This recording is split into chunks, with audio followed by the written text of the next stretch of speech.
Gus the Theatre Cat, from Old Possum's Book of Practical Cats, written by T.S Elliot and illustrated by Axel Scheffler. Gus is the cat to the theatre door. His name, as I ought to have told you before, is really Asparagus. That's such a fuss to pronounce that we usually call him just Gus. His coat's very shabby, he's thin as a rake, and he suffers from palsy that makes his paw shake. Yet he was, in his youth, quite the smartest of cats, but no longer a terror to mice and to rats. For he isn't the cat that he was in his prime, though his name was quite famous, he says, in its time.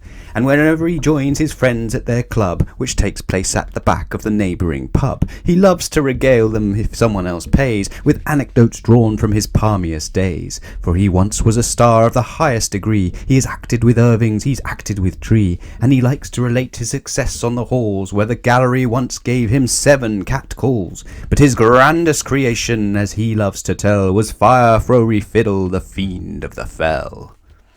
I have played, so he says, every possible part, and I used to know 70 speeches by heart. I'd extemporize backchat, I knew how to gag, and I knew how to let the cat out of the bag. I knew how to act with my back and my tail. With an hour of rehearsal I never could fail. I'd a voice that would soften the hardest of hearts, whether I took the lead or in character parts. I have sat by the bedside of poor little Nell. When the curfew was rung, then I swung on the bell. In the pantomime season I never fell flat, and I once understudied Dick Whittington's cat. But my grandest creation, as history will tell, was Fire Frory Fiddle, the fiend of the fell.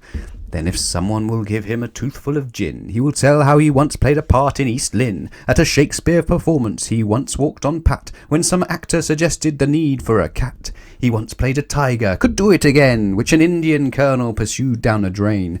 And he thinks he still can, much better than most, produce blood-curdling noises to bring on the ghost. And he once crossed stage on a telegraph wire to rescue a child when a house was on fire.